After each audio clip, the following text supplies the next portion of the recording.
What's up, guys? Welcome back to another episode of Field Vision with Coach Clinton. I'm your host, Brian Clinton, contributor over at OUinsider.com. We're going to get you ready for the Kansas game today, and we're just going to jump right into this one. So we've got a couple of notes here to go over.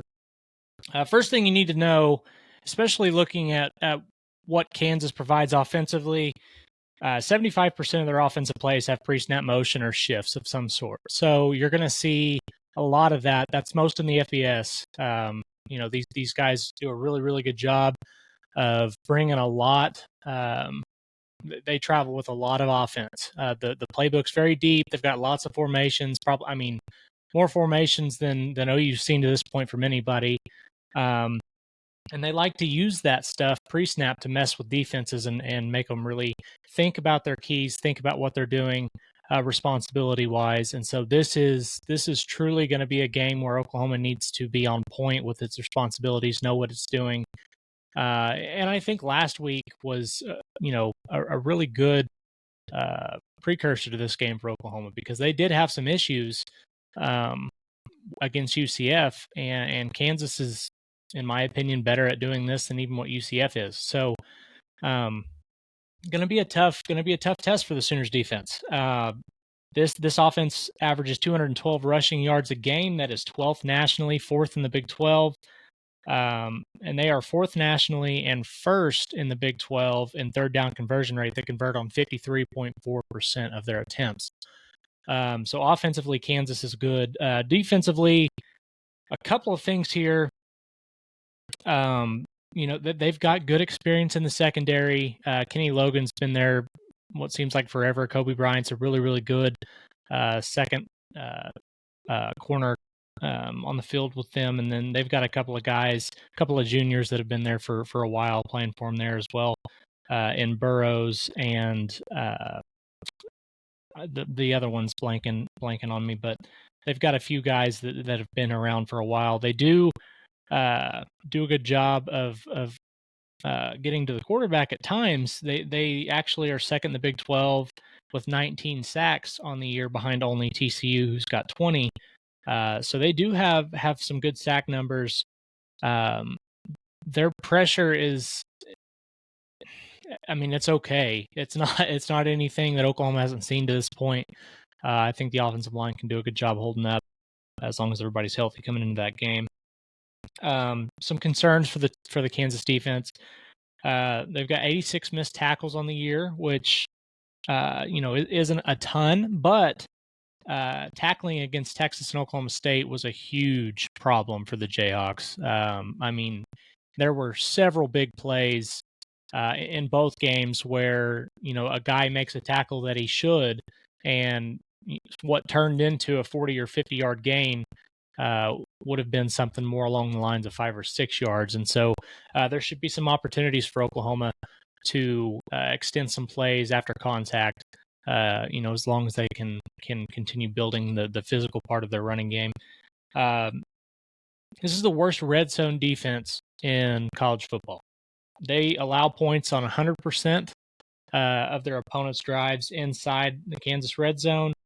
They have allowed points on 27 of 27 drives, and 18 of those have been touchdowns. So 67% of the time, you're ending up with 7 points.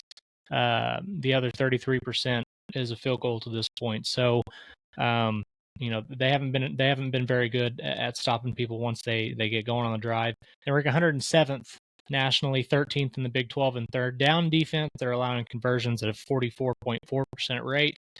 And they rank 93rd nationally and 12th in the Big 12 with 161 yards per game allowed on the ground. So there are opportunities to be had for the Oklahoma offense. Plain and simple, this is a game where Oklahoma should put up points. And especially after what we saw last week, I would expect that to be a point of emphasis for the Sooners coming into this one.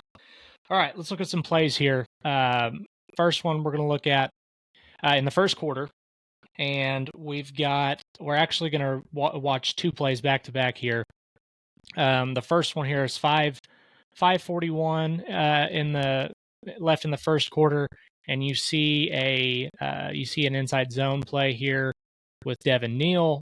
He picks up 10 on the carry, and this is kind of they tend to use this blocking scheme in zone, which it creates a wall for Neal to work off of, and a guy with his kind of speed and elusiveness, it makes it, you're pretty much making these defenders try and tackle in space, which is tough with a guy like that. But he picks up 10 yards. KU hurries to the line here.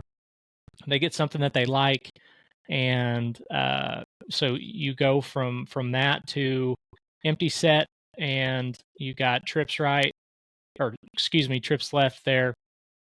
And Bean does a good job working back up into the pocket when he feels pressure.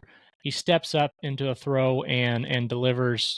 The ball itself is fine, but he trusts his guy. He has a guy downfield one-on-one that he likes, and Trevor Wilson has proven to be one of the better deep threats in the Big 12, and he does so again here, and they end up scoring on a 48-yard touchdown. It all sets up with that tempo. So tempo is something that they like to use when needed, and they're also really good at slowing things down if they're able to stay on the field. So that'll be something to watch out for the Sooners. And they do like getting their guys downfield one-on-one, and they like to take those chances. They trust who they have out there. So be mindful of that. Next play we're going to look at. This is actually the one defensive play for Kansas State we're gonna watch, or for Kansas, excuse me, that we're gonna watch. And we've got an RPO from Oklahoma State here. So you see Bowman's got his eyes on the safety. The safety creeps up into the box to help with the run, which is what he sees. You have a slant behind him, and Bowman's going to put it on him right there. And instead of this being a 7-yard gain, you've got 3 there. He misses a tackle, and there's nobody behind him. With that safety up in the box to help with run, there's nobody behind him. And so this is just a matter of how many yards can he get before he gets caught. They end up picking up 42 on this one. So, again, tackling has been an issue for Kansas State. They put their guys in man, and a lot of times if you don't make that tackle in man, you're in trouble. And he didn't here, and it turns into a big game for Oklahoma State. Got to be better tackling, especially if you're going to play defense in that manner. So something to watch for Oklahoma as far as opportunities go. All right, third play we're going to look at here. This is, they actually hit Oklahoma State with this twice with pretty much this exact same play. So pre-snap, they get the look that they want. He looks over the sidelines, has confirmation on what they're running, and so this is what a lot of people call this pop pass. That's what I called it. Essentially, this is an RPO with a tight end that instead of having an outside receiver run something with an inside track, you're going to you're going to run something with a tight end here where he takes a wide arc, and we're looking at the safety here in the back. He takes a wide arc, and it looks like he's coming to block for this option, this read option look that they've got. Problem is he creeps up into the box too quickly, and you've got the tight end has all the momentum in the world, and when Bean releases the ball, he's already got 6 yards of separation between him and the safety, and it's too late at that point. And so this is that discipline. You have to have discipline when you're playing against an offense like this, and it doesn't get any easier than that as far as scoring goes. So if you don't have good eye discipline from the safeties, if Billy Bowman or Peyton Bowen or Reggie Pearson, whoever's in, if they don't have good eyes on that play, that's an easy bust and an easy score for Kansas. So definitely going to have to be better than they were a week ago with that kind of stuff. All right, next play. We are going to the second half. I believe this is the third quarter.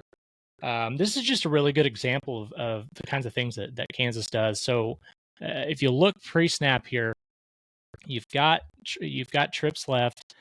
They motion your inside or your slot receiver into the backfield, and then on the snap, he actually has rocket motion behind the quarterback, and he's on the snap. He's moving outward. So obviously, you see this affect the safety here, and you've got a couple of defenders down here out of the play. And what you're actually running here, it doesn't even look like a read to me, because this is the way that this fake is carried out. He's pretty sure what he's given here. I believe that this is totally 100% supposed to be a counter play, and you take 4 guys out of the play. And then, Oklahoma State even still covers this well on the play side.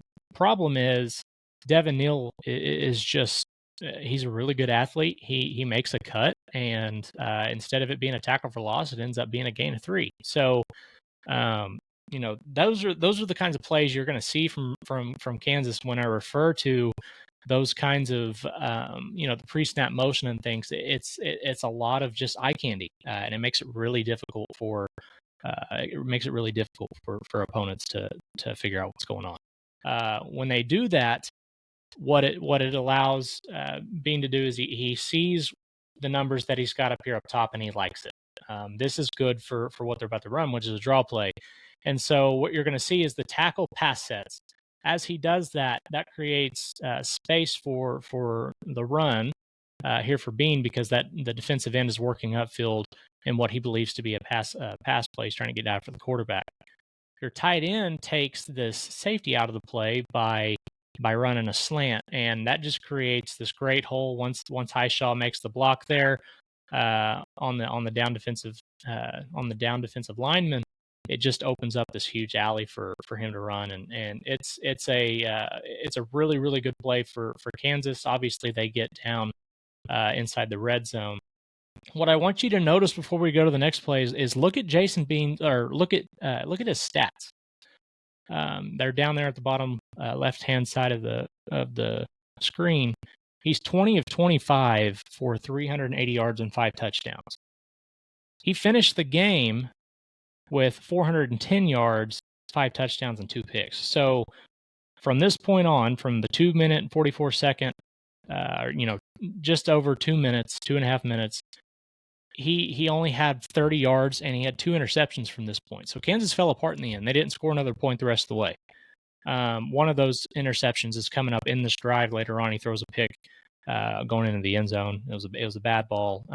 But again, high pressure situations have been a weakness for Jason Bean in his time at Oklahoma, or in his time at Kansas, and so that's something that Oklahoma needs to do is dial up the pressure, put him in those high leverage situations to see how he does. All right, last play we're going to look at.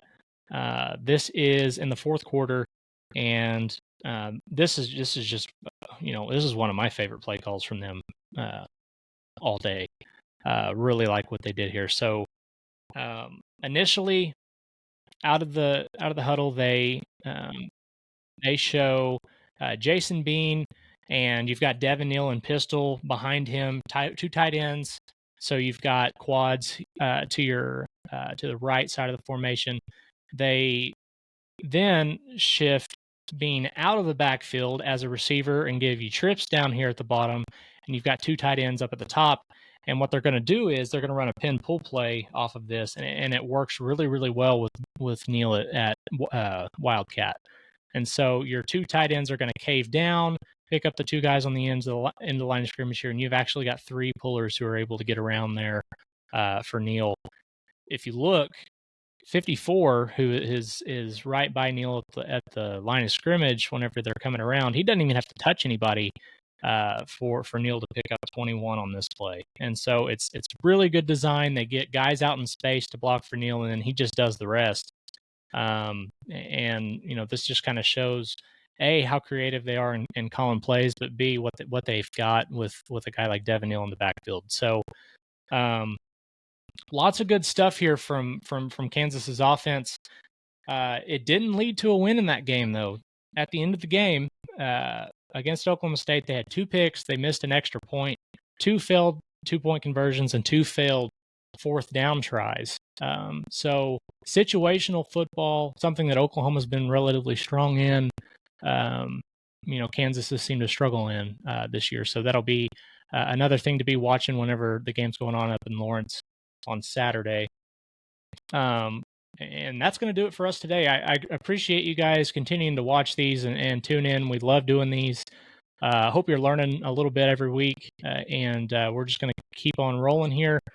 We will do a recap of sorts on the game later next week after we have something to go off of, some film to look at. So make sure you're tuning back in. Go find us over at ouinsider.com. You got Brandon and Parker doing lots of great stuff, not with just the team, but also in recruiting. And then Jesse and I have all kinds of stuff for you over there. So make sure you're checking out what we've got going on, and we will see you guys next time.